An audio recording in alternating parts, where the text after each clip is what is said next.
And there we are. So, and I'm going to mute you all. That's the thing I have to do. So you'll unmute yourself at the intermission. So good morning.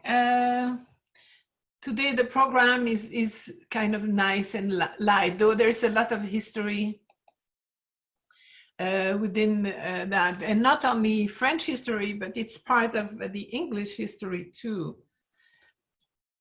So let's talk about the Loire, because we talk about the Loire Valley. So here's a map, and it shows you that the Loire finds its sources in the Massif Central, just west of Valence, and then goes all across the Massif Central, the Auvergne, turns at Orléans, and then goes through Tours, Angers, Nantes, and then throws itself in the Gulf of Gascogne.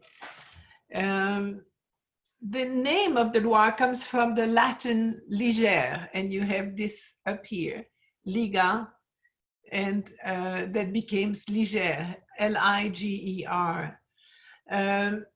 The name of the Gaulish word lig also, some people believe that they can find the root in the fact that lig, that became li, then is sediment, and silt means that indeed the Loire had a lot of sediment. It's a very tricky river to go on.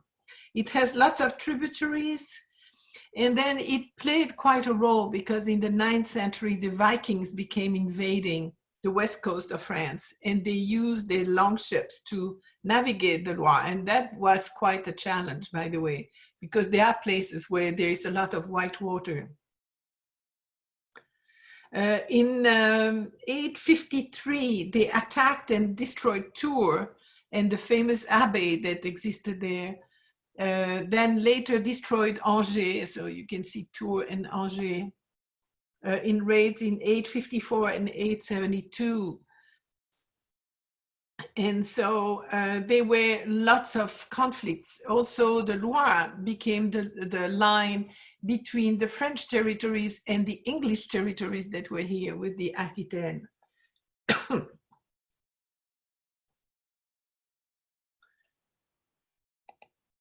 The Loire Valley, and here you have a bigger image from Orléans to Saint-Nazaire, which is the harbor of it. It has been called the Garden of France. Because of the mild climate, you can grow all kinds of things along there, including vineyards. It has, as you can see here, we only have a few of the chateaux. Sorry. But it started with about 1,000 chateaux all along the river and its tributaries. They range from style, and you will see from early medieval to late Renaissance period.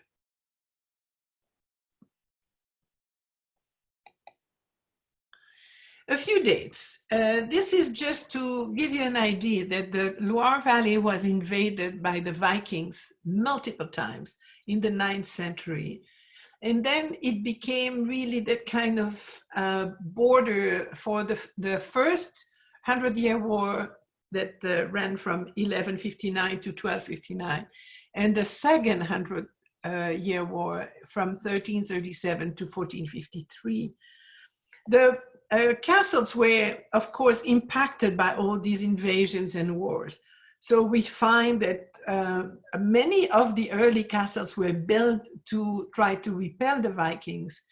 Then in the first and second 100-year war, they belonged at first to the Plantagenets, and we'll go through that, and also were kind of a defense. They were quite damaged during the time, and after the end of the second 100-year war, then because the valley was such an attractive place, they were bought and rebuilt by many of the nobles or by the kings, and made it as very pleasant residences. They were also very badly impacted by the French Revolution between 789 and 99. And then, of course, the two world wars, World War I and World War II. This is a map that gives you an idea of the Vikings' moves all around Europe. And hopefully one day I'll be able to try to present you what Per had prepared. But this gives you an idea of all the different invasion or just routes that the Vikings were using. Mostly in that area, they were merchant routes, and they really created actually lots of little towns all along that still keep names that relate to the Vikings. But what we have to look at is that this place, of course, we know Normandy was invaded by the Normans from Sweden, and became, of course, the big seat for them until they settled properly and they were accepted. But the Vikings prior to that invaded, literally sacked Paris.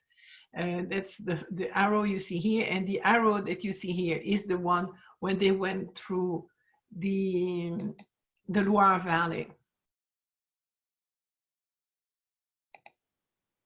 Here is an interesting engraving showing Paris besieged by the Vikings, and you can see at that time the heart of Paris was the Ile de la Cité, so where Notre Dame is now.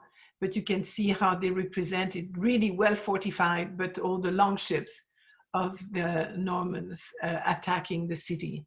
It was very badly damaged by the Vikings that were finally, they attacked Paris. Let me see. I have to make sure to give you the proper date. It's in 845, I think. And this was really quite a bit, and then they were rejected by some armies that gathered together to get them out. Just to give you an idea of the kings that had quite a bit of influence on the chateaux of the Loire Valley, we have the different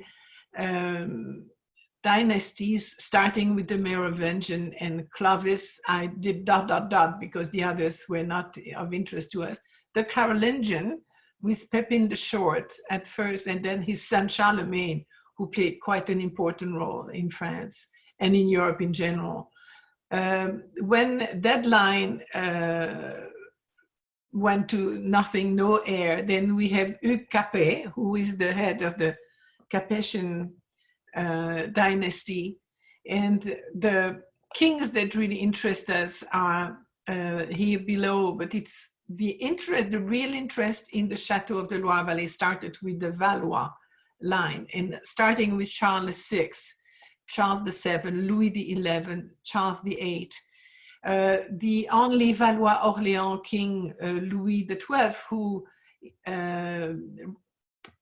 replaced Charles VIII, but had no heir himself, and so it's Francis I, who is going to go on, and then it's the branch of the Valois-Angoulême, all the way to Henry III, who dies without heirs, and it's the Bourbon with Henry IV, who's going to go on. Louis-Philippe will have some interest. So all the kings that you see highlighted there played quite a role in rebuilding these chateaux.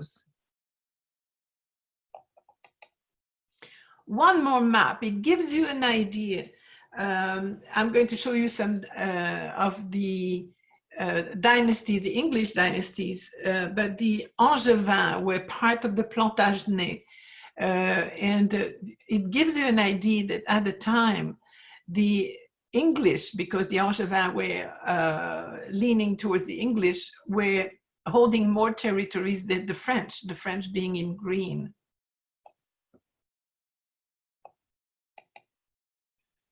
So here is the British monarchs and the family tree of the Normans and Plantagenets. So we start with William the Conqueror, who was, as you know, the bastard son of Robert I.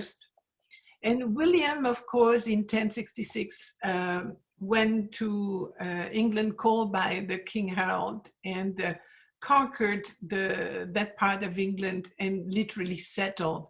And there came the beginning of the Norman dynasty in England. He had three sons, actually, no, two sons that succeeded him. We have William II Rufus, because he had red hair, and then Henry I Beauclerc, and then the dynasty, because all these children are going to die prior to him. It's Stephen of Blois who is going to succeed, but a very unfortunate succession. So it is a cousin, Henry II Plantagenet, who is going to inherit the line, but because he marries Eleanor, the Duchess of Aquitaine, which was a huge territory in France, they now claim a big chunk of France, very much due to that very smart marriage. And in 1159, because of all these problems of succession, starts the first 100-year war. One of the sons of Henry II is Richard the First, Lionheart, is going to, as you know, take over. And here I'm showing the tomb, the necropolis in the Abbey of Fontevraud, which is on the Loire Valley, by the way, of Eleanor of Aquitaine and Henry II. And then on the other side, you have Richard I, Lionheart, and his wife Isabelle of Angoulême, who died shortly after him. So this is really interesting to know that these two kings are buried in France, though so I'm trying to, the papers are not good. So what happens is actually Eleanor was still alive when Richard died, and so she had the heart and the entrails taken off his body, and they are buried in two different places, but still in France. So there we often ignore that both Henry II Plantagenet and Richard I are going to be are buried actually in France.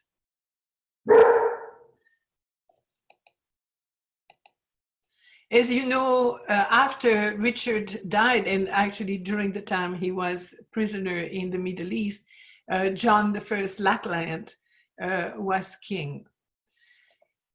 These are going to be replaced by the Plantagenet dynasty, and this is with Henry III and Edward I.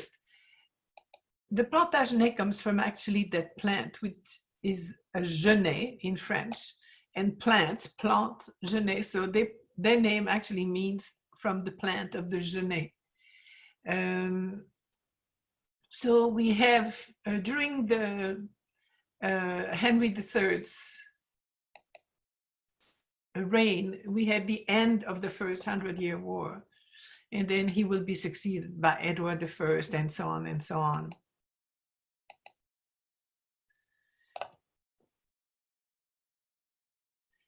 At the end of the dynasty of the Plantagenet come another dynasty which is still related to the Plantagenet, but are going to be split between the Lancaster and the Yorks. And you know all the stories of the War of the Roses. We have, again, the beginning of the second 100-year war. During that time, the whole of southwest of France is going to belong to England at that time. And it's going to be regained little by little by Du Guesclin. And I'm going to show you an interactive map that shows you how in 100 years, there is a tremendous change of territories. It's too complicated to explain. Finally, in 1453, though Henry VI will be very briefly king of France, but the crown is going to be regained by the French. And then we have in 1453, the end of the 100-Year War. So here is, just look at it, and you're going to see how all the territory is shifting. The blue is France and its allies. And then what is brown and reddish is England and its allies. This is not a very long, but it shows you month by month.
So this gives you an idea of how complicated that period was. And I think it's the best expression is to show you this change of territories belonging once to the English or their allies, allies of the English being the Dukes of Burgundy.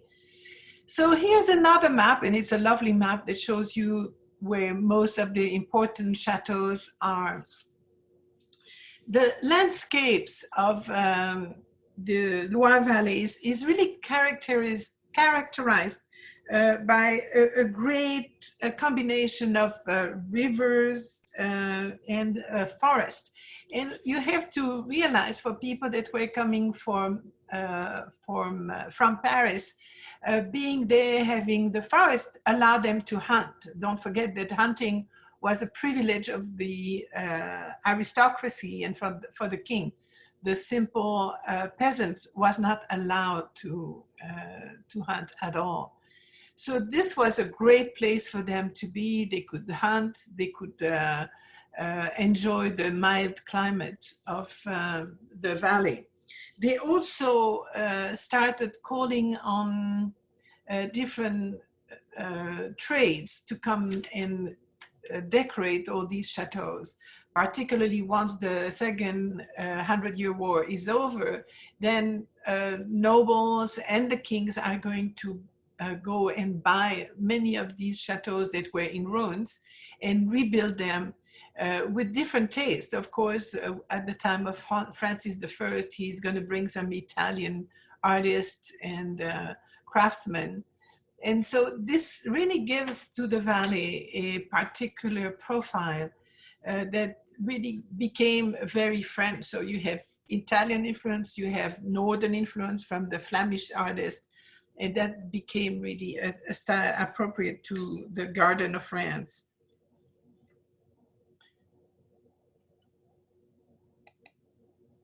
So the first chateau we're looking at is Chinon.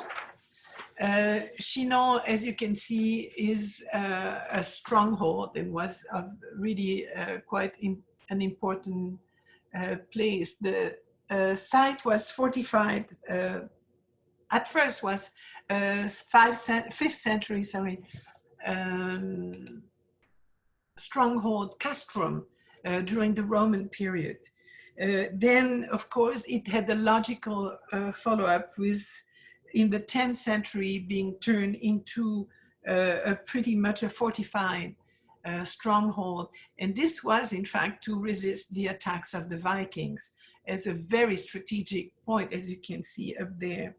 Then it became part of the Plantagenet belongings, properties, until 1207. In 1307, King Philip IV of France had the members of the Templar order in his kingdom arrested, and they were imprisoned in that chateau, including the Grand Master Jacques de Molay. It is also in that chateau that Joan of Arc is going to meet the King Charles VI, actually the future King Charles VI. So an important place. But it's also, Chinon is famous for its wines, and particularly for the red wine, which is a very lovely wine, a little tannic, berry scented. And so it's called a Chinon wine. Here is a tapestry that shows that famous meeting of the king with Joan of Arc, though a lot of it is mixed with some legend. There are some historical fact.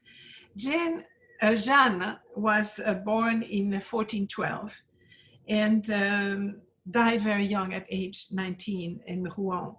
She claimed to hear some heavenly voices that said that Charles would grant her an army to relieve the siege of Orléans a little further down. She was known to wear masculine clothes and to wear the bowl cut, which is really, you put a bowl on the head and you cut all around, and then the rest is shaven quite close, which was not only unusual for women, but would have been normally forbidden. Normally, when she went to Chinon, she wanted to meet the future king. Sorry, I have to admit some people. The legend says that despite the fact he was wearing regular clothes, she distinguished him among the crowd in the room where they were standing. Actually, the story goes that, in fact, she had to wait 3 days before she was admitted to see the Dauphin. And then finally, after lots of checkup, she had to be checked medically to make sure she was still a virgin, because otherwise it would not have been accepted as a miracle as it was accepted. So we know that, as you know, the story goes, she got the army, she really helped Charles VI, but then she was captured by the English and burned at the stake in 1431.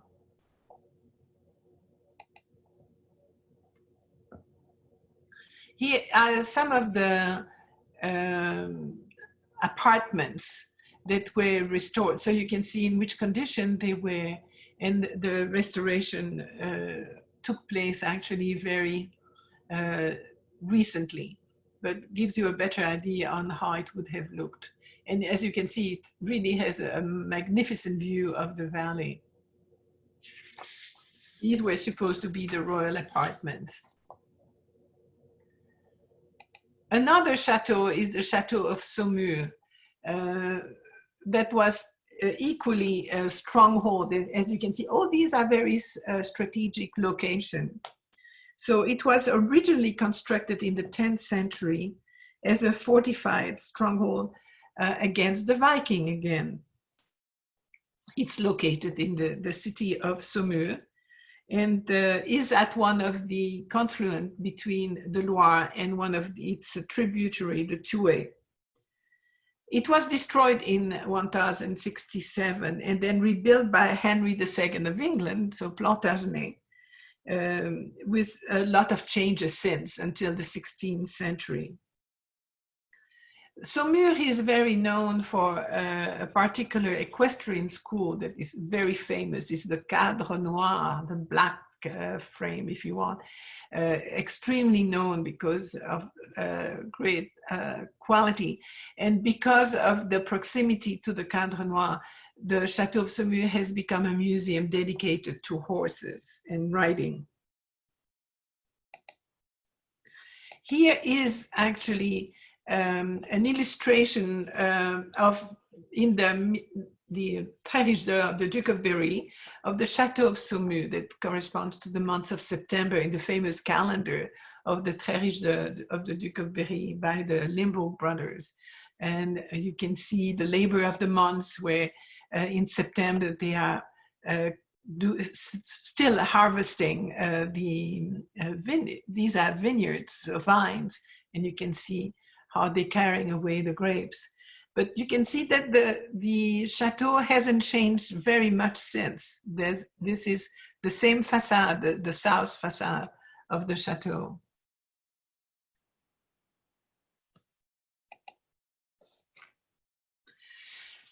One more stronghold is Langeais.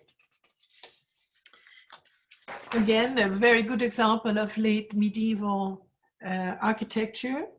You have the drawbridge, the high roofs, and what they call the machicolation.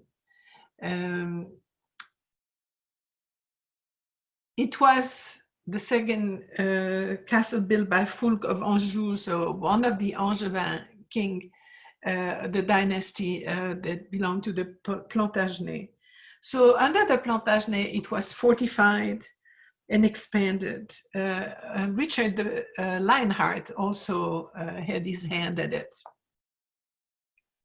Finally, during the 100-Year War, it was destroyed by the English, by the way, and it was rebuilt about 1465 during the reign of the French King Louis XI.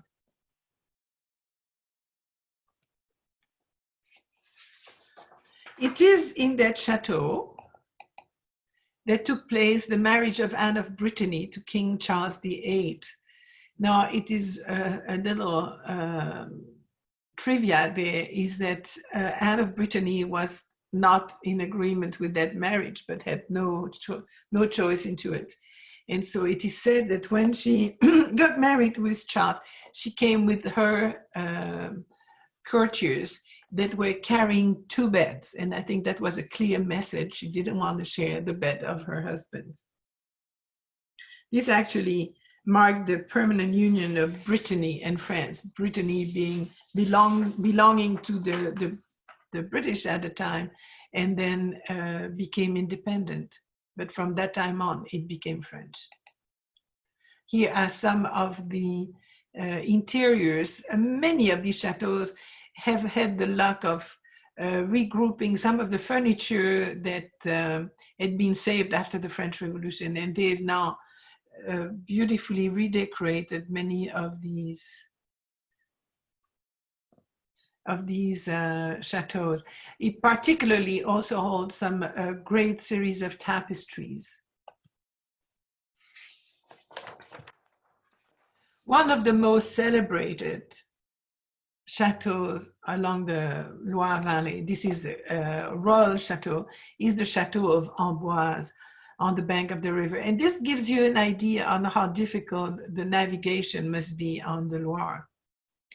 So again, on a higher relief, we find the chateaux, only what is left of the chateaux, unfortunately.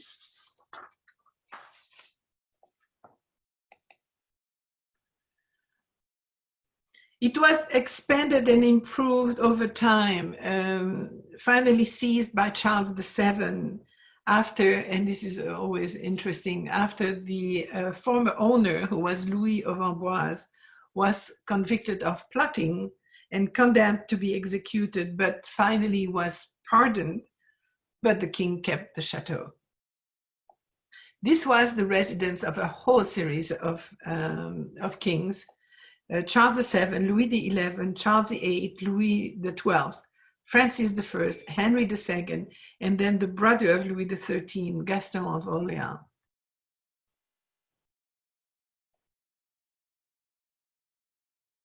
So what you see there is beautiful, the great tower of the millennium, but a lot of the chateau has disappeared. I'm going to show you here.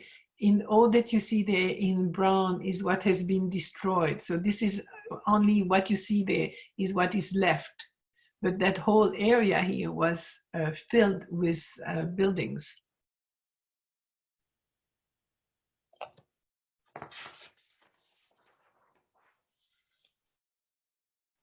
Very quickly, for its position and for the beautiful buildings that had been erected there, the chateau became one of the favorites of the French kings, all the way to Francis.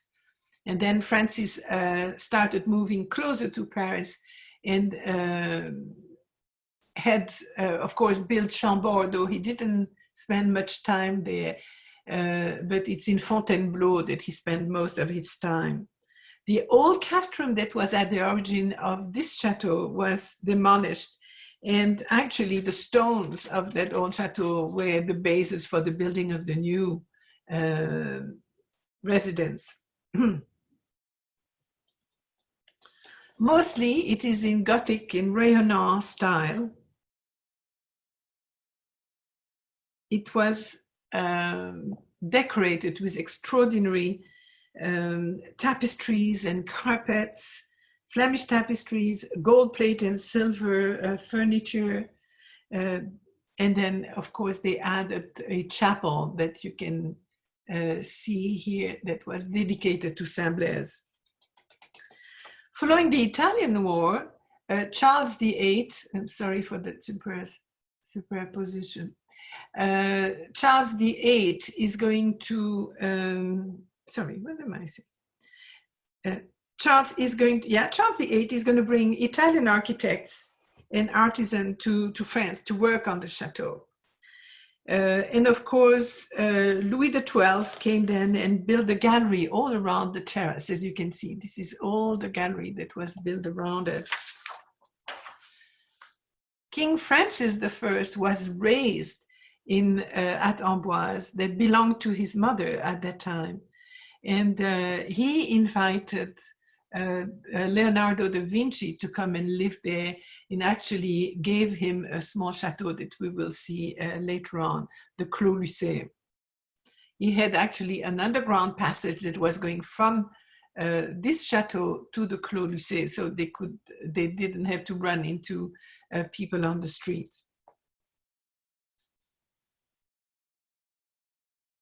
Today, the Comte of Paris, who is a descendant of Louis Philippe, is in charge of repairing and maintaining the chateau through a foundation. It's called the St. Louis Foundation.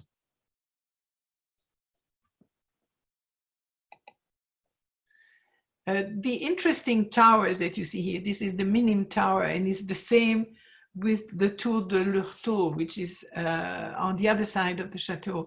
These are what you call cavalier ramps. So they were able to bring the carriages and the horses all the way from the street, all the way to the level of the apartments. Actually, when Charles V was invited, the Emperor Charles V was invited there, he used that cavalier ramp, but at that occasion, a torch set fire to a wall hanging, and when the imperial convoy was passing, it started the fire. This is the Hall of State, one of the largest rooms of the chateau. This is where the king would gather the council and was holding the royal power. As you can see, all kind of symbols on the columns and on the fireplace. There are two large chimneys, one a Gothic one with the hood decorated with the coat of arms of Charles VIII, and the other one is a Renaissance style. The flaming sword that you see here on the columns actually are part of his coat of arms. And here you see the Lis de France. On the ceiling, there are marks on all these points with the two letters C and A linked together to symbolize Charles VIII and Anne of Brittany. So let's talk about Charles VIII. He was born in 1470 at the Chateau of Amboise, and was the only surviving son of King Louis XI by his second wife, Charlotte of Savoy. He was king from 1483 to 1498. He was only 13 when he became king, and so it is his elder sister, Anne de Beaujeu, who was the kind of a regent, if you want, acted as regent together with her husband to rule instead of Charles VIII. When he was of age, then he became fully responsible. He was betrothed to Margaret of Austria, who was the daughter of Maximilian of Austria, the emperor. The poor little girl came at age 3 to the court, as it was usual. As she was betrothed, she was raised so she could speak French properly and know the rules of the court. But then Charles VIII changed his mind, and so she was rejected, was sent back to her family at age 13, and instead he married Anne of Brittany, which is again going to what I mentioned, Anne of Brittany, who reluctantly married him and brought the 2 beds with her to state that she didn't want to share the bed with her new husband.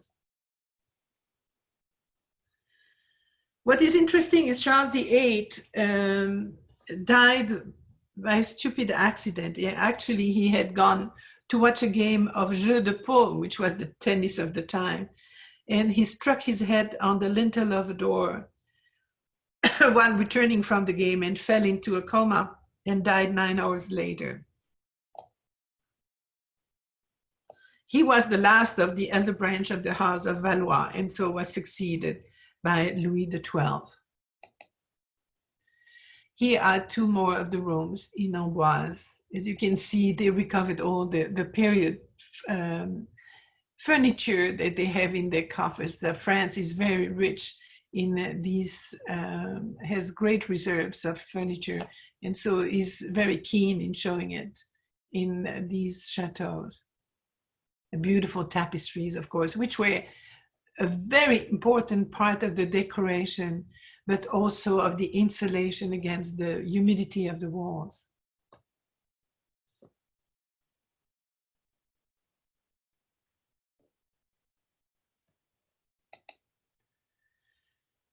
This is the chateau seen from the south, and then the lovely little chapel there where Leonardo da Vinci is supposed to be buried, though we know that a lot of things happened and we don't believe that his remains are still there. It's a beautiful chapel, Chapel Saint-Hubert, built between 1491 and 96. They brought in some craftsmen from different places, in this case, from the north. This is very typical Gothic flamboyant. So this is the end of the Gothic period. And here's a beautiful detail. Saint Hubert, being the patron saint of hunting, is always represented with a deer and a cross within the antlers.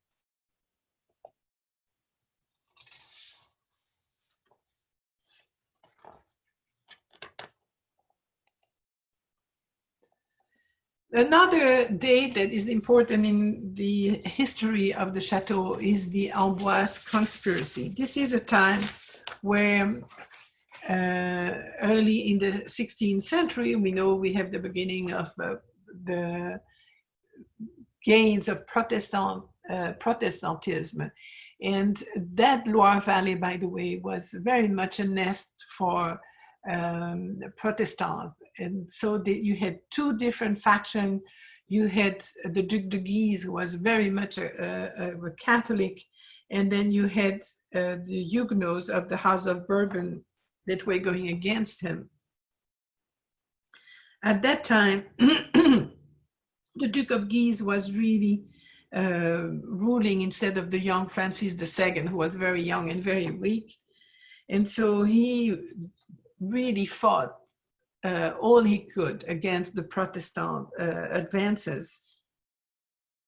So at the time they uncovered a plot, and the result was that within a few weeks, they hung a lot of the people that were compromised in that plot, not only all around Amboise, but also at the balcony that you see here.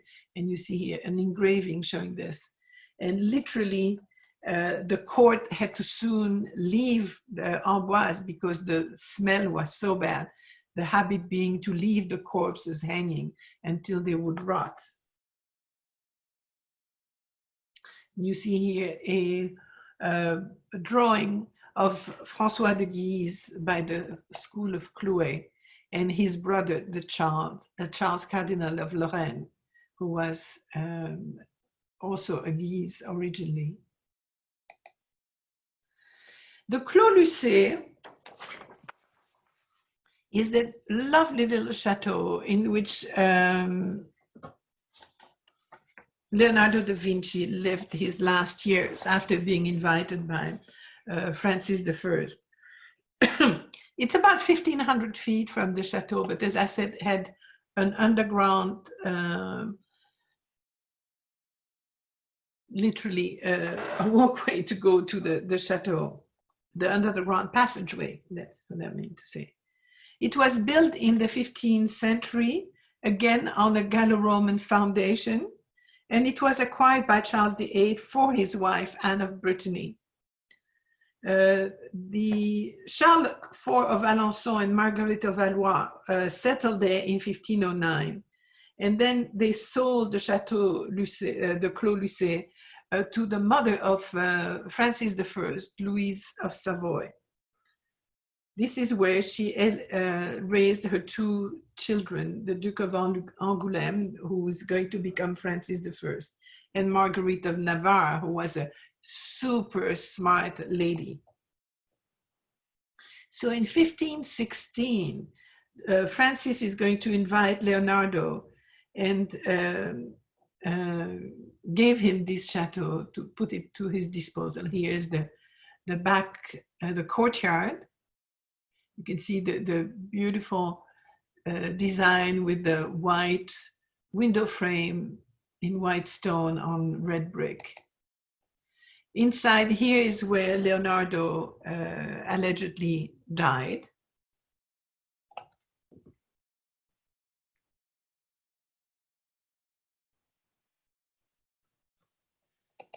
And here are some of the paintings he had brought with him from Italy.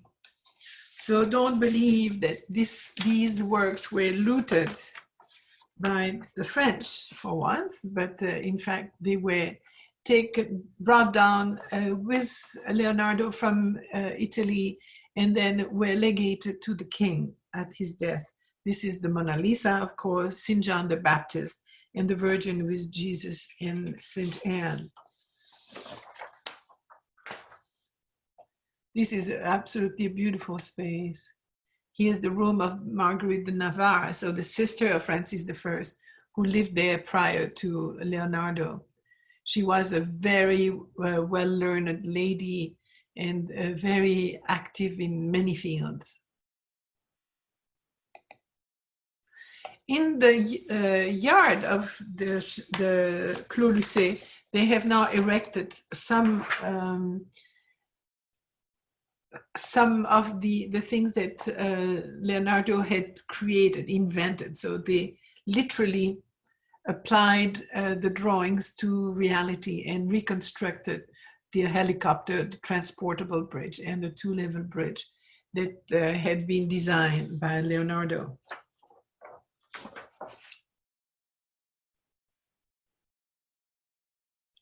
Moving along, actually going back west, here's the Chateau of Langeais, again started, as you can see, as a stronghold, was built by the Count of Anjou to resist the invasion of the Vikings.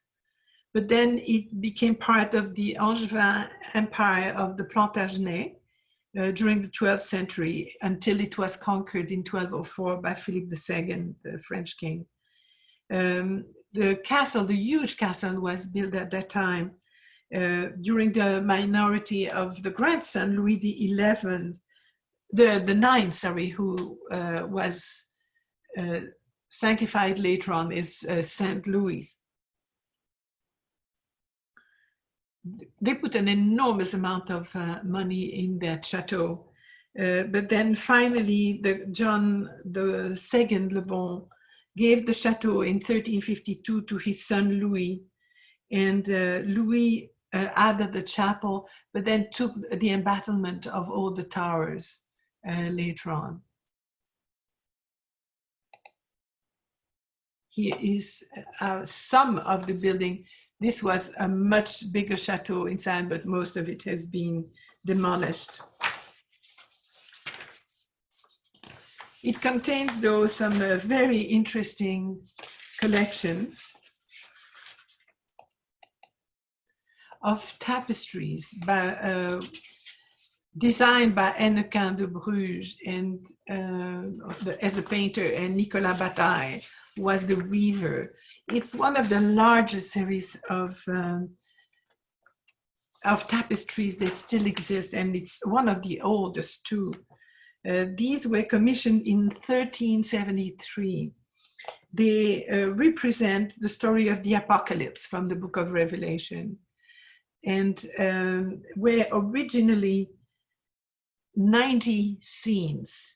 Only 71 of the original 90 still survive, which is a miracle in itself. They were rediscovered in 1848 and preserved.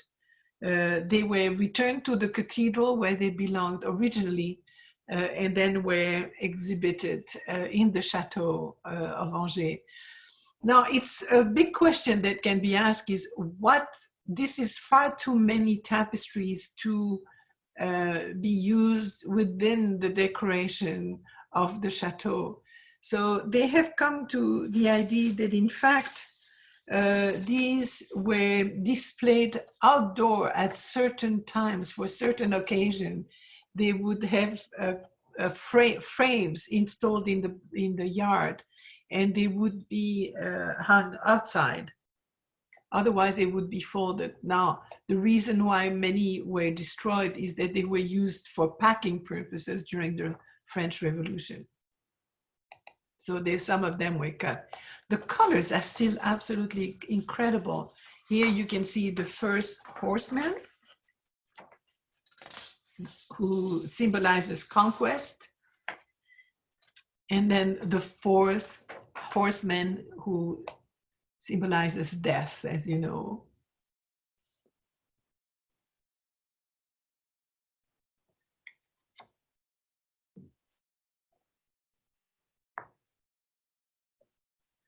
Now, to understand, despite the fact that the colors are still pretty vibrant, and we have to keep in mind these are textiles, so much more subject to fading than would be a painting.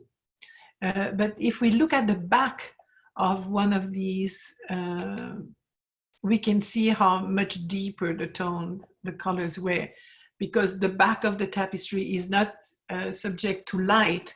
The back typically keeps better coloring.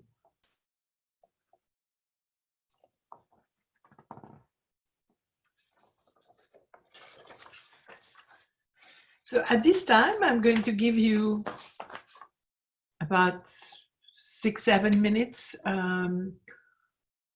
to stretch your legs, go and get a cup of coffee, a glass of water, and then we'll go on with more of the beautiful chateaux of the Loire Valley.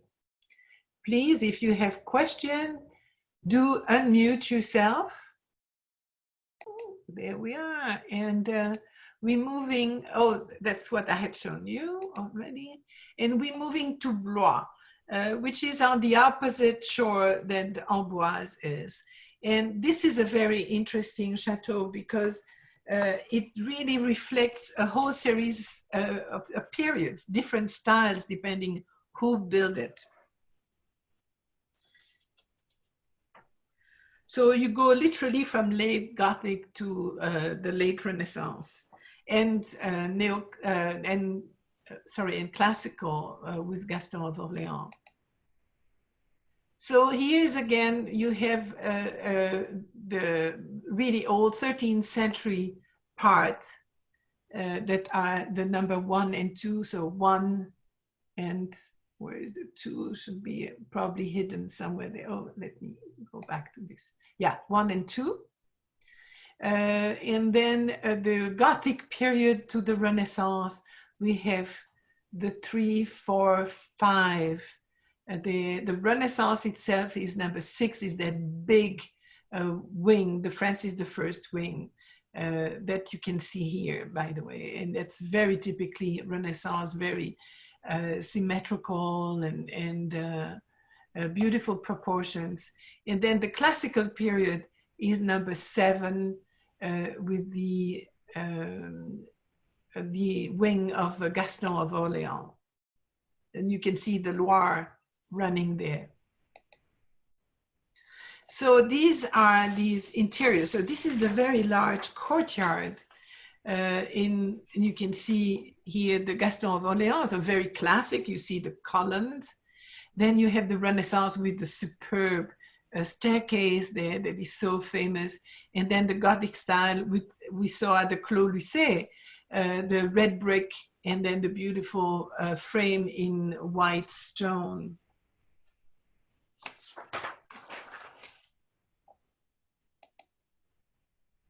So this is the Louis XII's gate with the entrance, which is actually the entrance of the chateau. The parking lot is on the other side.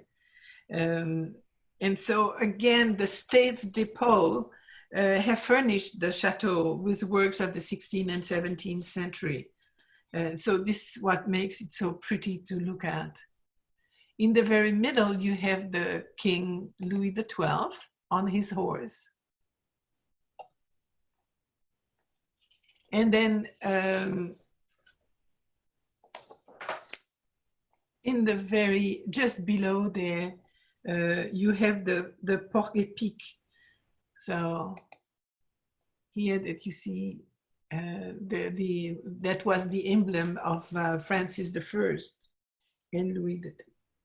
So that means, sorry, of Louis XII, which means qui s'y frotte s'y pique. So who rubs it is going to be hurt by that animal. So that means that don't come too close to Louis XII either.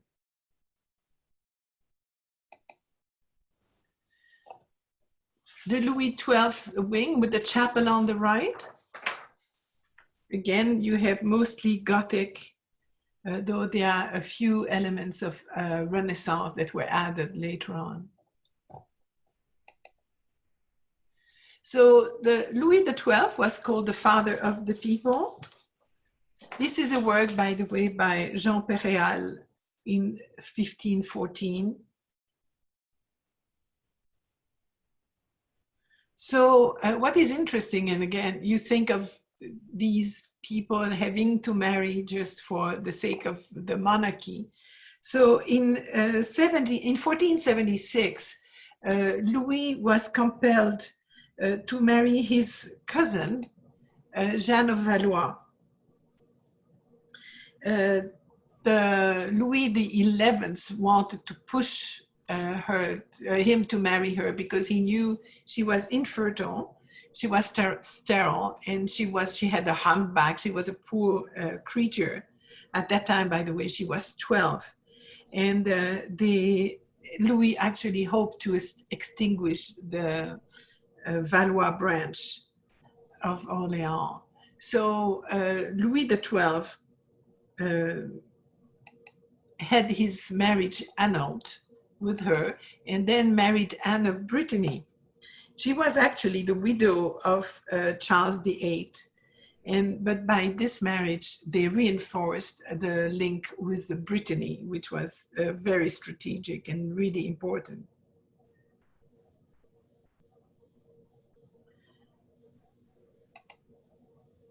They had 6 children.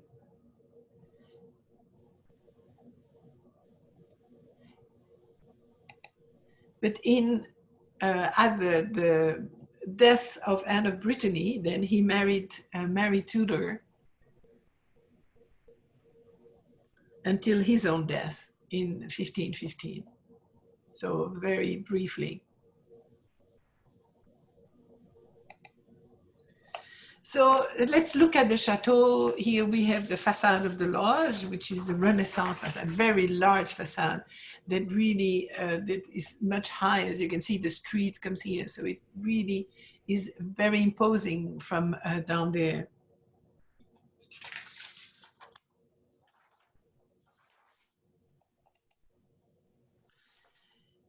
Within the courtyard, we have the famous spiral staircase with the salamander, which is the part of the coat of arms of Francis I. And of course, the salamander, as you know, is a symbol for a very hard life because it's supposed to be able to go through the fire without damage and still be alive. So when Francis took power in 1515, his wife, the Queen Claude, had inspired him to refurbish Blois because she wanted to move there from the Chateau of Amboise, which was getting kind of oldish. And so he initiated that beautiful facade, Renaissance facade. And that at the very center is that monumental spiral staircase, which again allows you to go with the horse all the way to the level you want.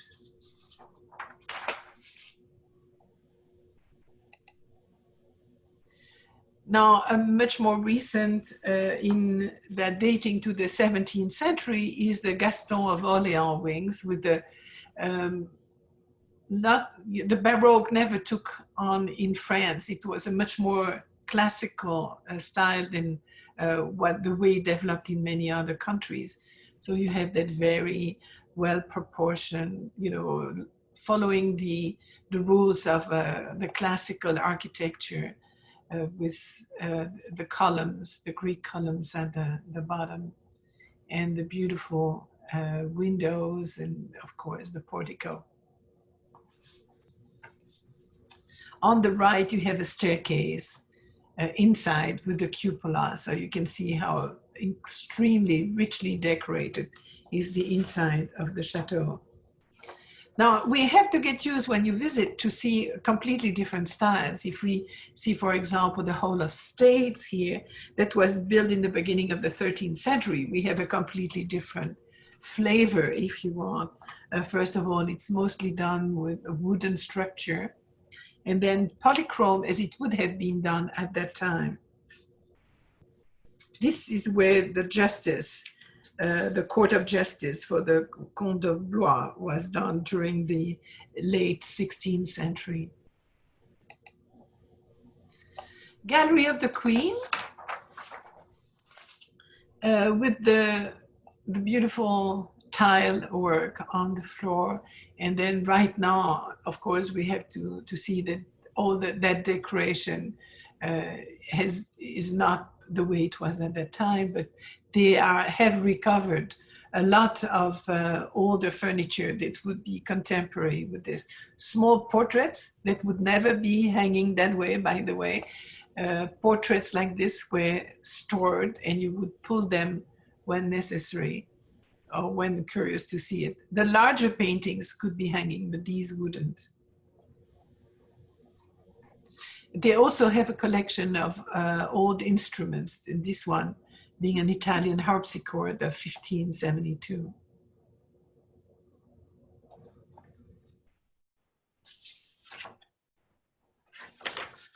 This chateau has lots of story. Of course, as Catherine of Medici, this is a miniature by François Clouet, the son of Jean Clouet, and the bedchamber of Mary de Medici above her miniature. She was known to be connected to a lot of wizards and people that were very knowledgeable in poison. So this is known as the collection cabinet, and for a long time people would believe this is where she would hide the poisons. But in fact, this room probably just held collections of shells and coins and all kinds of special objects that became the fad to collect in Italy as well as in France and in Germany. Catherine was kind of a strange person too. She loved to micromanage her children's career. And of course, her three sons, Francis, Charles, and Henry III, all died without heir and after a very short reign. Here is a pair of gloves that would have been worn, during that time, in kind of a fashion that she brought in too.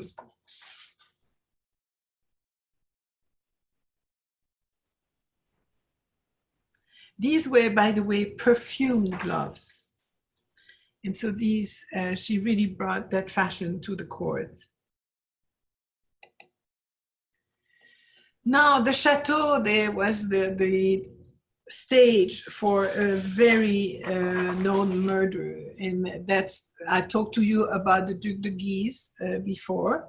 Henry de Guise, that was murdered in the chateau under the orders of the king in 1588.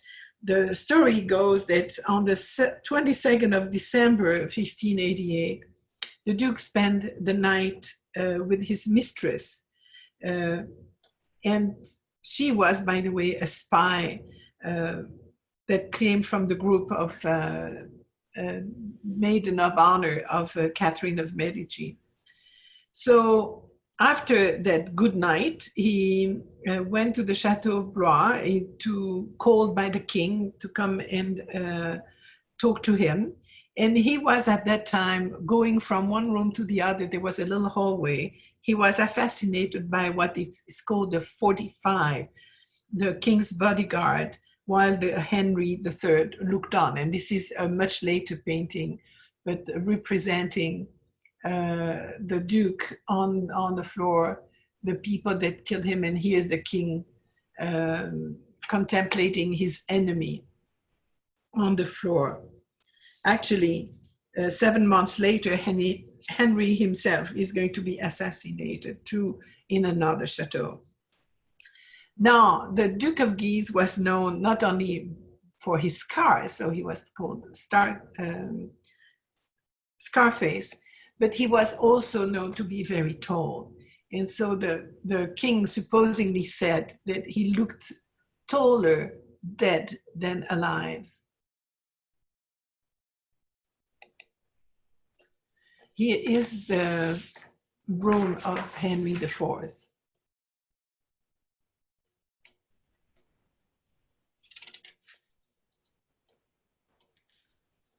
By the way, for that period, the Guise was very tall because he measured over 6'4".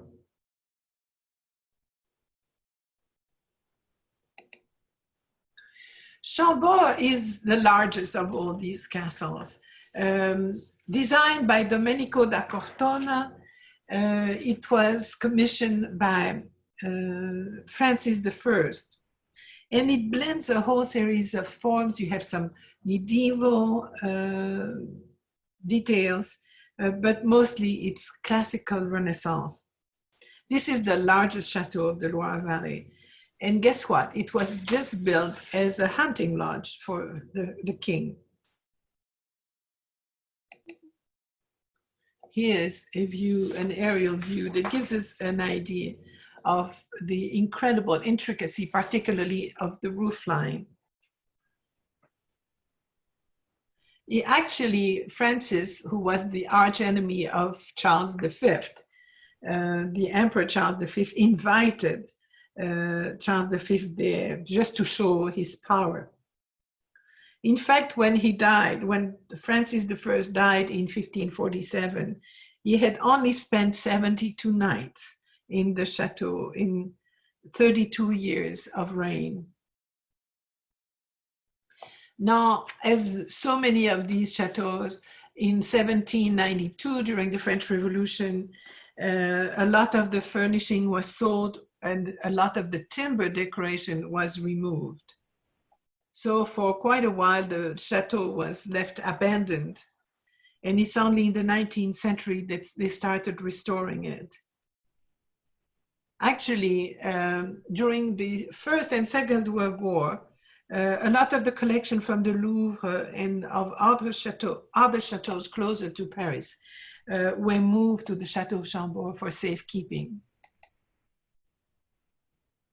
This is one of the prettiest views. The roof line is quite interesting, and you have to remember this is where the bedrooms were. And a lot of stories goes that at night there was a lot of traffic between these windows and doors going back and forth.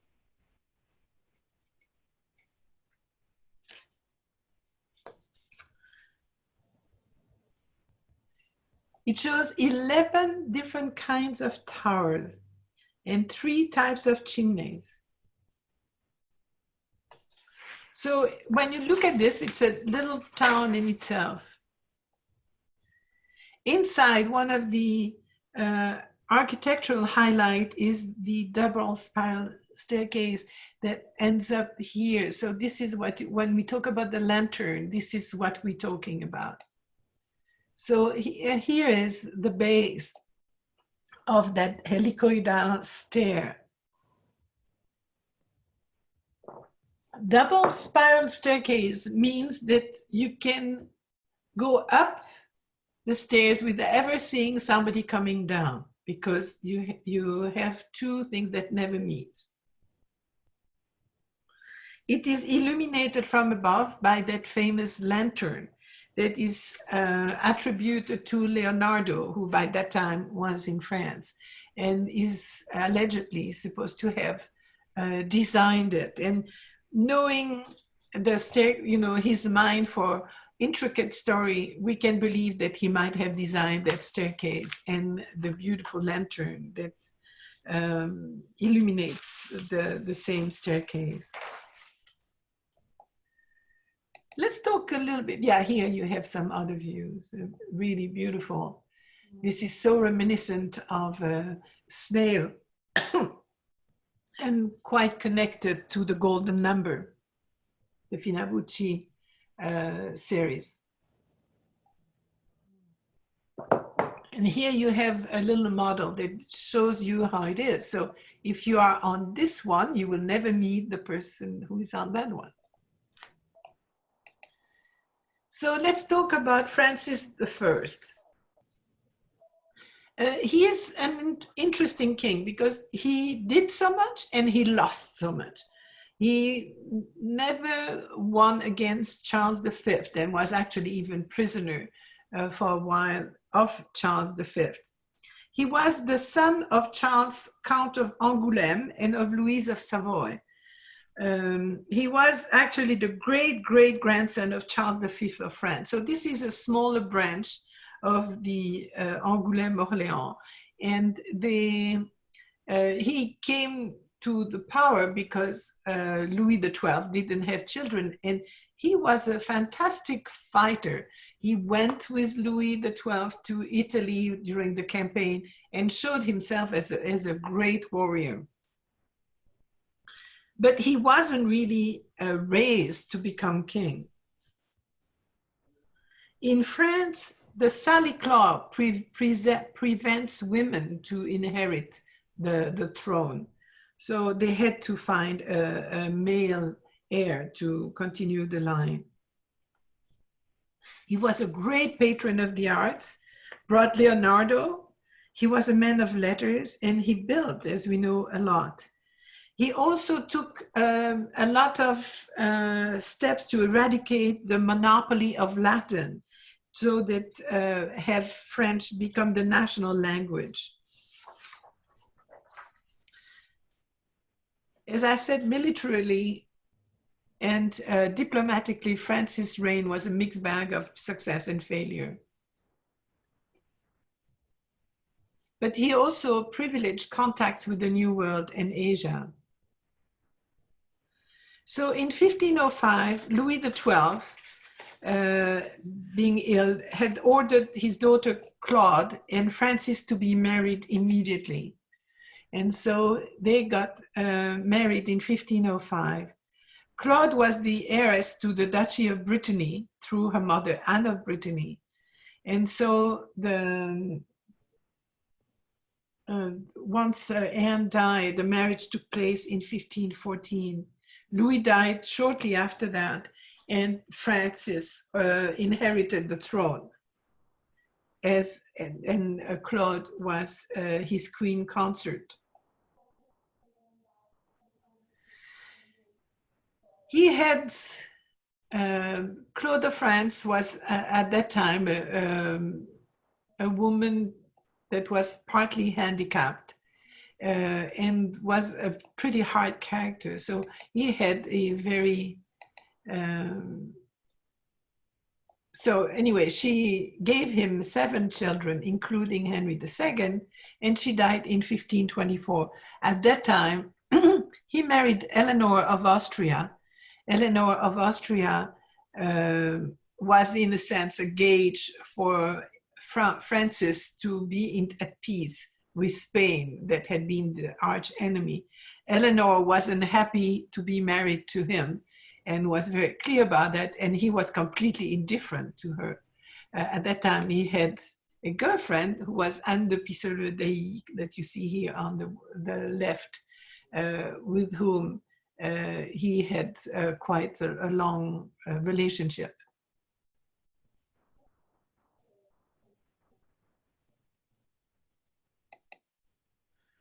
some of the rooms of the chateau, and they have changed in the years that I have been there. There were some big rooms, all decorated with swords and all kind of weapons, and others with tapestries. This is the rooms of the room of the sons.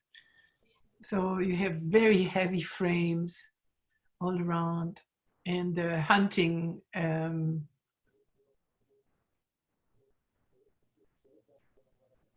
How to say?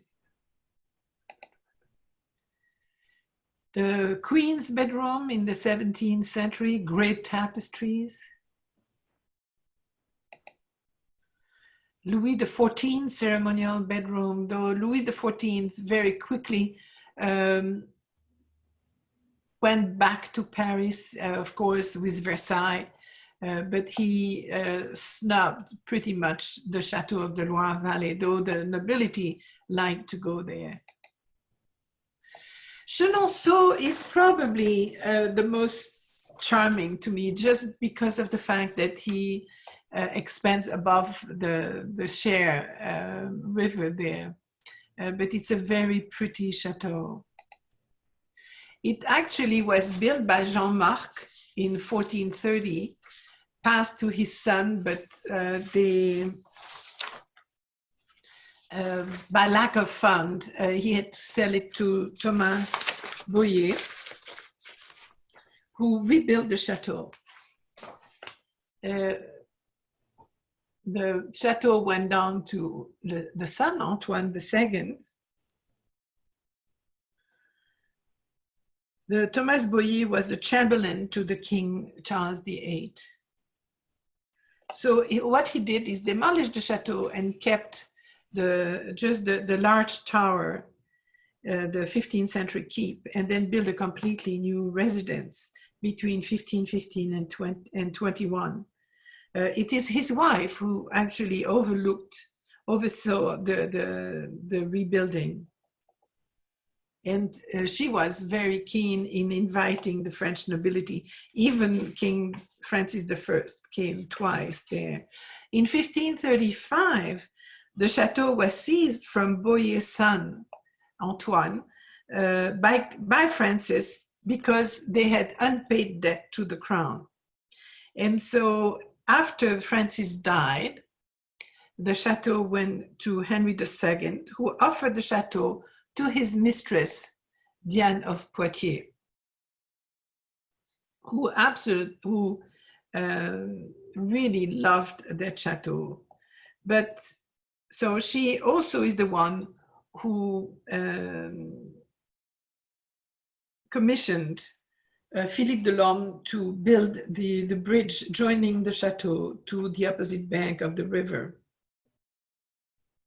She also worked a lot, and most of these chateaux, by the way, are known for these extraordinary gardens, and this is one of them. When it's absolutely beautiful.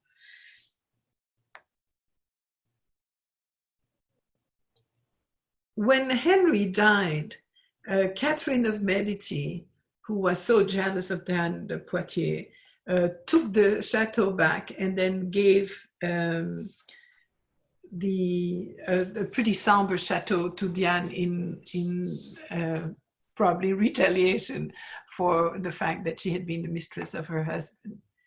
The chateau went then down to Louise de Lorraine, the wife of Henry III, and from Louise de Lorraine went to a niece, Françoise de Lorraine, and her husband, Caesar of Vendôme. It goes then to Claude Dupin, who is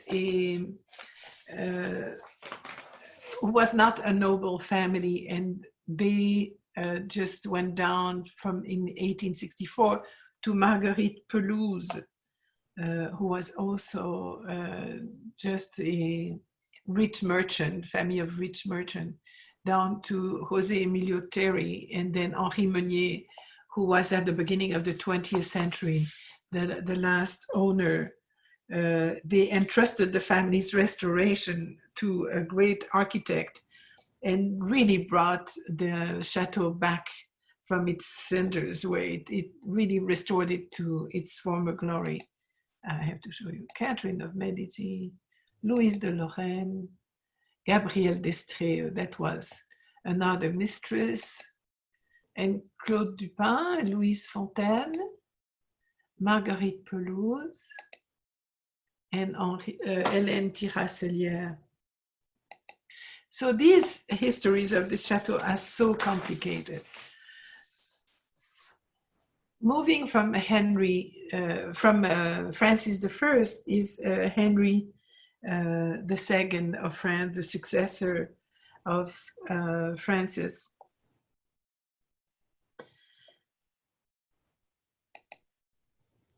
His mistress, as I mentioned, was Diane de Poitiers, and that was a long, long, long story until he was killed. He was married to Catherine of Medici, married in 1534. Catherine of Medici was a very strong personality, brought a lot of things from Italy to France. But had a lot of difficulties keeping her husband to her. Diane was very educated. She was a real Renaissance humanist. She knew music, she loved hunting, she had manners, she knew the art of conversation. A very different character than Catherine of Medici. Catherine and Henry, though, had 10 children, including the 3 that are going to be kings, Francis II, Charles IX, and Henry III, and then Marguerite de Valois, who is the Reine Margot, who is going to be married briefly to the successor of Henry III, but then he's going to be repudiated because of terrible love affairs she had around. So come back to the beautiful Chateau of Chinon. Here's the northeast view, the old keep, you have the bridge, and then of course the bridge on the river. That's what makes it so romantic in a sense.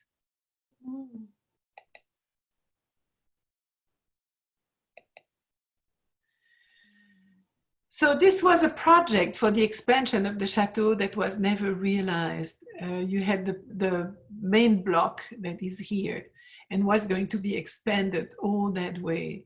Here is the gallery over the river, but this was never realized.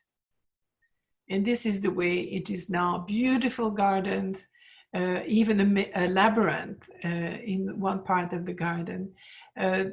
The jardin à l'italienne, in a sense, it's gardens the Italian way, very much geometric, totally opposite to the English garden. Inside, you have a lot of influences depending on when the building was done. This is Francis I drawing room, so this is going to be a Renaissance with a big, big Renaissance chimney.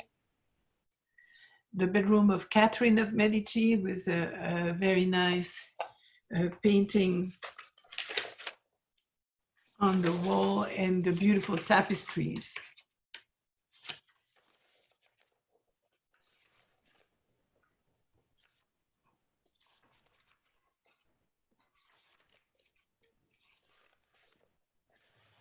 This is a painting by Correggio, by the way.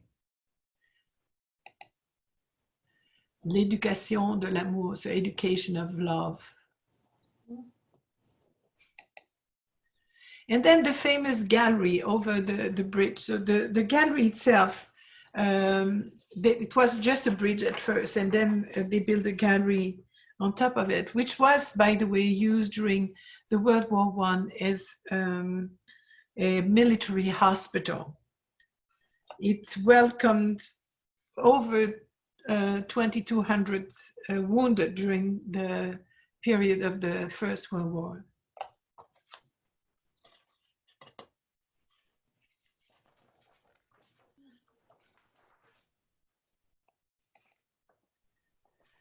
The Chateau of Chaumont Again, very strategic location. Typically, this type of chateau would have had a courtyard completely enclosed. But at the time of the Renaissance, they opened up so that they could have the view over the river.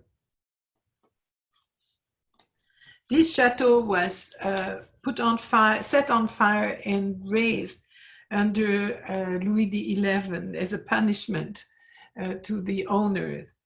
And finally, the Amboise, the Pierre d'Amboise, who was the owner, was forgiven by the king, and the king helped him to financially for the reconstruction.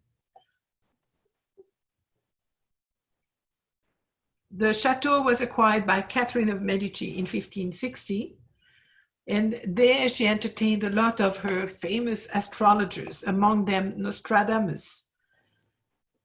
And this is the chateau that she gave Diane de Poitiers instead of the Chenonceau, the Chateau Chenonceau. This was a much more somber and not as elegant chateau as the Chenonceau. Here's the main entrance. As you can see, still pretty medieval in flavor.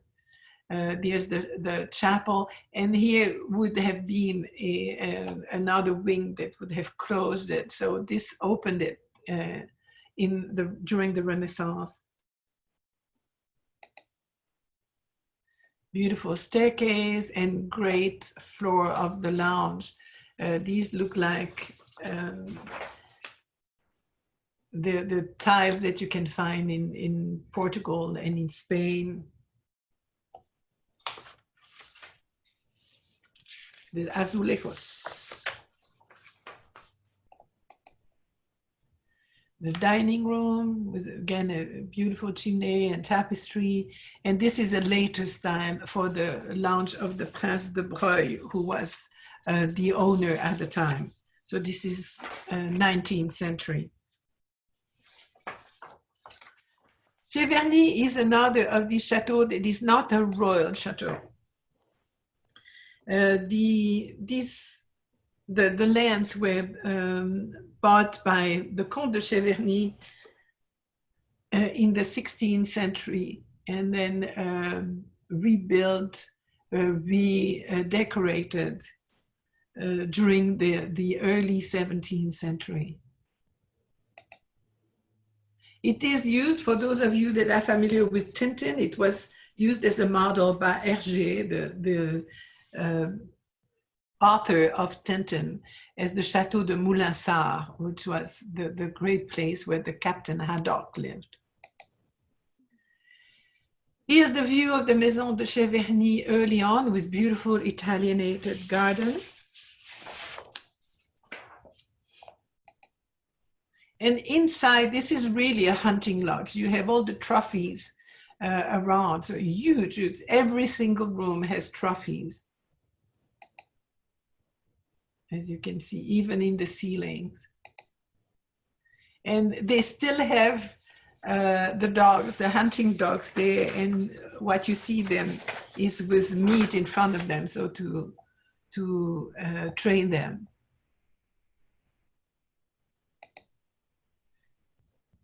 More of the chateau. This is the salle d'armes, so the weapon room.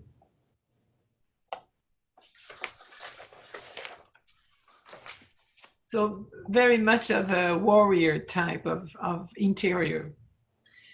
Very elegant next to that is Azel Rideau, very Italian, based on the golden number, all the windows and based on the golden number, the symmetry, all that is very Italian. This is one of the first masterpieces of the French Renaissance. It again was built on a feudal castle and belonged to the King Philippe Auguste during the 12th century. But again, suffered a lot during the 100-Year War, and was rebuilt in the 16th century, sorry. In a courtyard, as you see, very elegant and beautiful detailing. You have again the salamander, the emblem of Francis I, and a beautiful honor staircase within the courtyard, the coffet ceiling of the stairway. This is absolutely beautiful, not very large castle, much more human size, but extremely beautifully decorated. The Salon Biancourt with a big, again, the salamander on the chimney, Renaissance chimney, and great furnishing, tapestries, portraits of all kinds. And beautiful frame, roof frame, when you see this, old timbers and subject to fire, don't forget.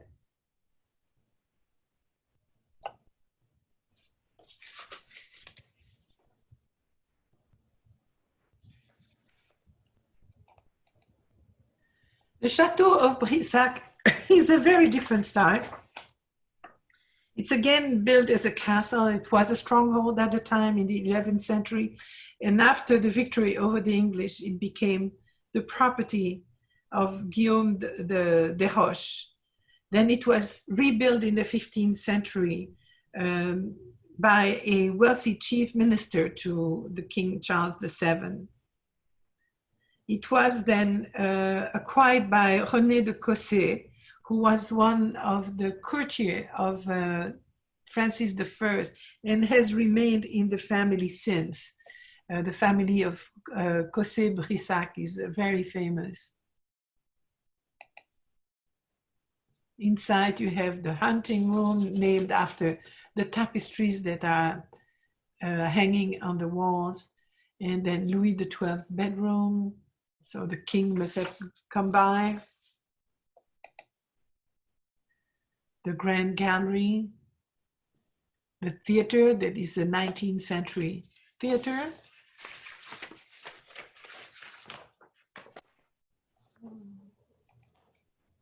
And a beautiful kitchen. These are always interesting because they have all these marvelous copper casseroles and pans hanging there, though I wouldn't be the one to clean it.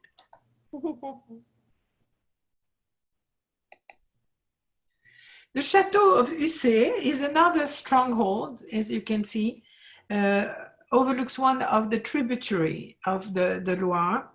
It was first fortified in the 11th century. Again, this was always to defend the country against first the Vikings and later the English, literally.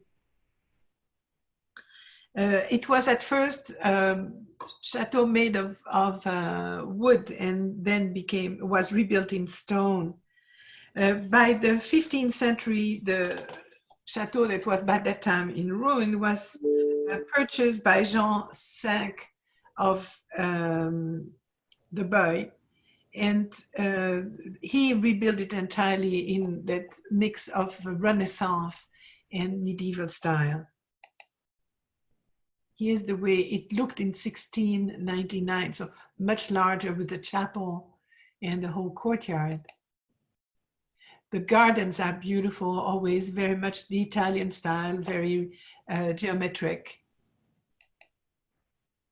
And finally, I'm stopping with probably one of my favorite, and it's not so much because of the building, but because of the gardens. This is one of the last of the great Renaissance chateaux to have been built along the Loire Valley.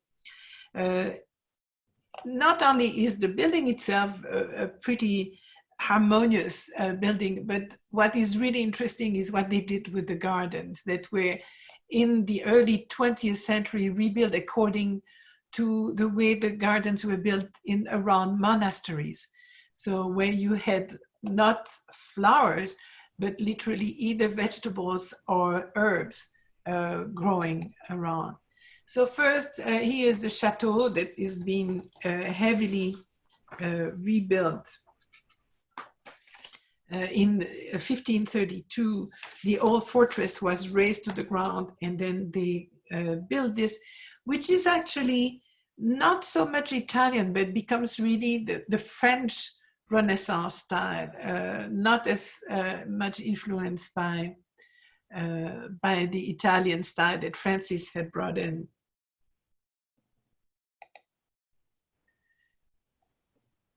Here is the chateau, as you can see, still has some medieval details. But the chateau, what is amazing, was bought in 1906 by Joaquim Carvalho, who was of Spanish descent, and his wife. And they actually rebuilt the chateaux and brought it back to its original architecture, because in the 18th century, they had changed it. I'm going to try to show you. This is the way they found the building. So there were big windows that had been carved into the towers. And so they changed that completely and put it back to its Renaissance level. But the gardens are extraordinary. And if you go, this is a little early in the season, but when you go there, all you see here is lettuces, and there are green beans and all kind of vegetables that you can find, but that are set in a way as if it is a leisure garden. So it's absolutely beautiful, but quite practical at the same time. So next to it is another of the vegetable garden, and then up there are just the flower garden. This was done. They literally got their inspiration from the Monasticon Gallicanum, which was a treatise that existed at that time and explained how the gardens were kept around monasteries.